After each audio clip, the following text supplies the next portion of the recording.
Our next speaker today is Caroline Scott. She'll be talking about vital nutrition and you. She's a qualified dietitian. She spent the past 15 years working in clinical practice in collaboration with local government, holistic doctors, herbalists, naturopaths, and more recently in the health retreat business. Her message of optimal health and well-being through whole foods embraces organic foods and farming methods. She's passionate about educating people toward optimum wellness through optimal nutrition, and her special interest lies in improving children's health through better food choices. Would you please make welcome our next speaker, Caroline Scott.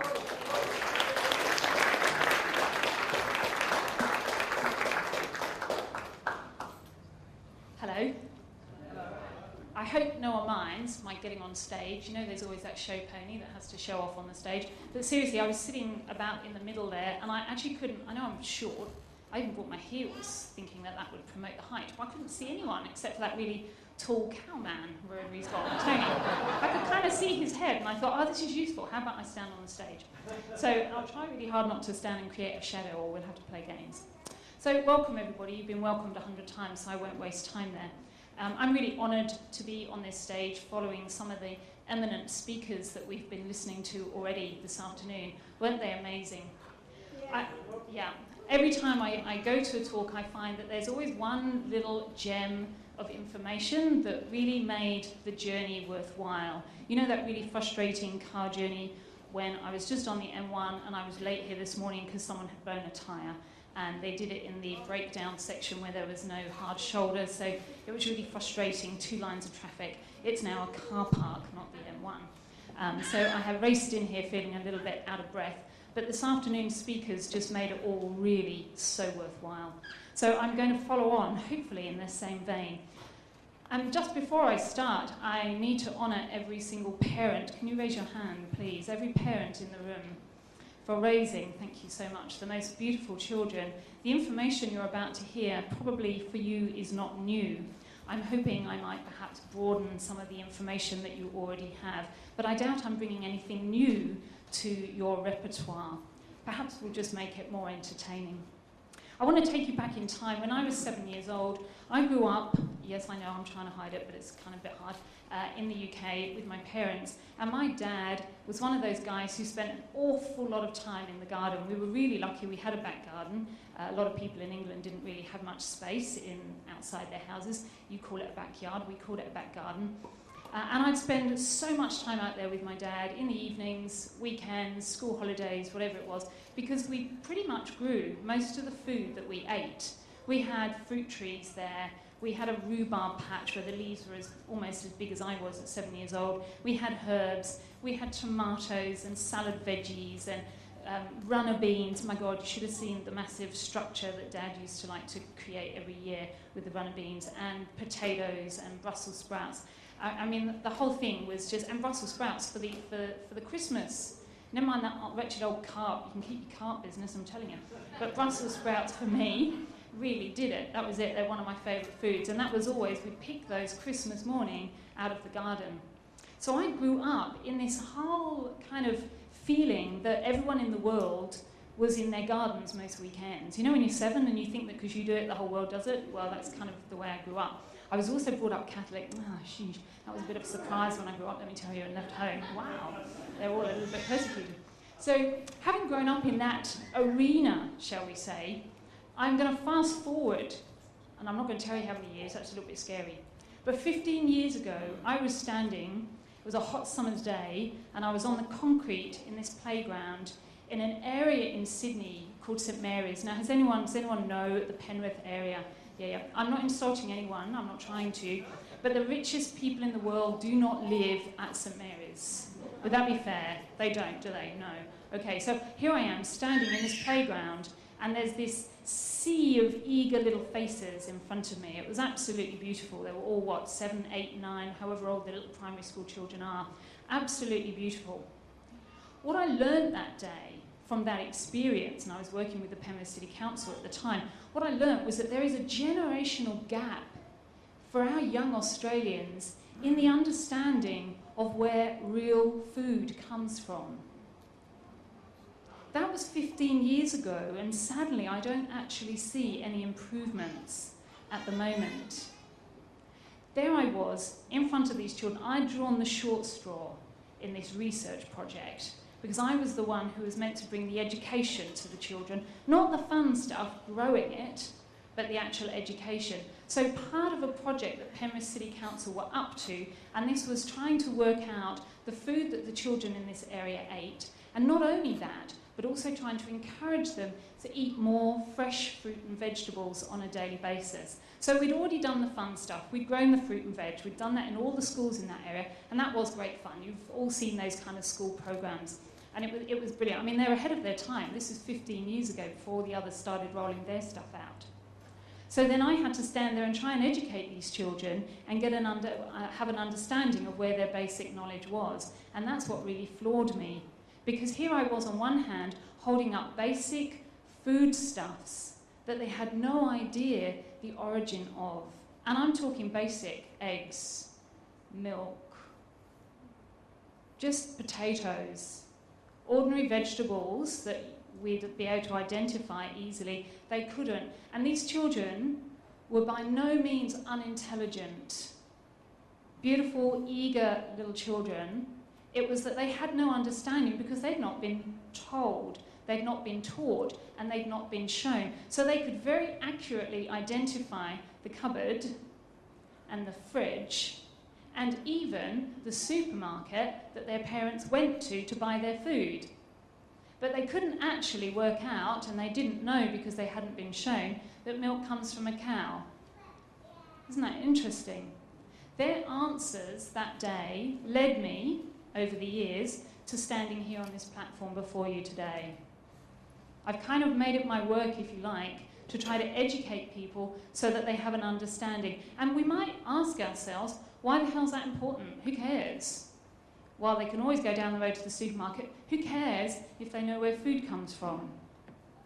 Well, I have to tell you, from where I'm sitting, from the work that I do, we are a country in crisis right now. The health profile of our young Australians is really shocking to me. I'm sure it is to you as well if you knew about it. So the increasing incidence of obesity and diabetes. Now this is adult onset type 2 diabetes in children. We're not talking about the childhood diabetes that we know about. I'm talking about the increased incidence of a so-called adult disease state, which is now prevalent and growing in our children. And all the other diet and lifestyle-related diseases that we know about. The increase in our children is growing. It's shocking. Whereas before we had this perception, I think, that young Australians have these beautiful bronzed bodies. You've seen them on the billboards, don't they? Look amazing. I have to wonder if they're Australian. Because the fact is that our children are the fattest children in the world. Our children are the fattest children in the world, and our children currently can expect to live 5 years less than their parents. Now, I don't know about you, and I'm not trying to dampen anyone's spirit. I think we all have to moo at the end just to keep the energy high. I'm not trying to dampen anyone's spirit at all, but when I hear those statistics, I'm gutted. I don't even have children. Thanks. But I'm still gutted by those statistics because I think that's an appalling reflection of the state of our health.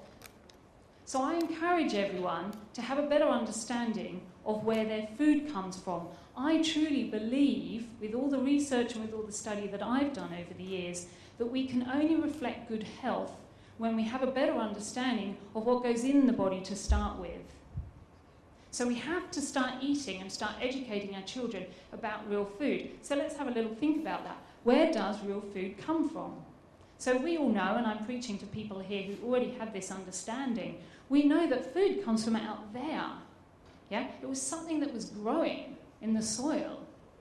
Yeah? You pulled it out of the ground. You plucked it off a tree or a bush, or maybe you had to dig it out the ground because it's a root vegetable or something. Or maybe it was running past when you shot it, or someone did, or you pulled it out of the ocean, you know? My point is that at some point it was alive, so it had living enzymes and vitamins and minerals and amino acids and essential fatty acids. Because that's the science of nutrition, if you want to rip it down to that. I don't, because that's really tedious. But that's the science behind it, because those are the nutrients that are reflected in this body, in your body, and in your children's bodies. And they are the nutrient, that's all that your body is looking for, those nutrients. And when we try feeding it other stuff, this is where our regulatory systems in the body start to fail and start to break down and ultimately lead to lifestyle diseases. So we really only need what nature can give us and already does give us. Nature did it perfectly every single time. How on earth, in our sheer arrogance, we ever thought we could do it better, it confounds me. One of the things I often say to people is if you're trying to improve the health of yourself and your family, but particularly your children, have a little look at the food in your cupboard. Here's a heads up. Real food don't come with a barcode. It doesn't have a food label. Yeah? So the more real food that we can actually consume, the more our bodies will sing, and the better your energy levels and your vitality levels. When you start to choose food that's been altered from its natural state and it's been put into some sort of package, if it's been overheated, it's been milled, it's been hydrogenated, it's been ground up in some way, it's no longer nutrient-dense, life-supporting food. And in order to get into that packet that you're ripping it out of, it probably contains preservatives, pesticides, fungicides, all sorts of poisons that I won't bang on about because the beautiful lady behind me is going to do just that for 20 whole minutes. So we'll get a whole load of that, so I won't repeat what she's about to say to you. But just remember that our children, and in fact our unborn babies in their mother's wombs, at no other time have they been so exposed to this incredible toxic load that I have to say to you has never, ever been tested for its efficacy or safety in the human body. Our children are our own laboratory rats in collecting this data. We have no idea the long-term damage that we are doing to ourselves as a human species, exposing our children on this level to these kind of non-foods and these toxic chemicals. If that doesn't persuade you to chuck out the Twinkies, I don't know what will. And in fact, I'm probably the wrong person for the job. So for me, the whole idea and the whole story around good health and vitality is about filling up your cupboards and your fridges and your bowls and your plates with real food. It doesn't get any more simple than that. Eating is not supposed to be rocket science. It's the most uncomplicated thing there is, and you all know how to do it. So I would encourage each and every one of you to start to make changes simply in the way that you feed your families. This could be as simple as making sure that at every single mealtime there's some sort of vegetable on your plate. It could be as simple as instead of using a processed snack of some sort, that you choose something that's totally fresh. A piece of fruit, not a fruit roll-up. What is that? Using some crunchy vegetable sticks instead of that vending machine stuff that's out there down the hallway. I'm so sorry if you're still in the room, but there was a couple there earlier standing at the vending machine, and they got something, some packet out of the vending machine, and one, they were disgusted about the price, and I totally agree, particularly when you think about what you actually bought. But the other thing I was thinking was, oh my God, do they actually know how many chemicals is in that thing they're about to eat? Yeah. I find it quite difficult not to say something when I see people, but you'd be really proud of me, I didn't say a word. And so I just told a whole room full of people now instead. So, shh, don't own up, whoever you were, I can't see them, so maybe they went home.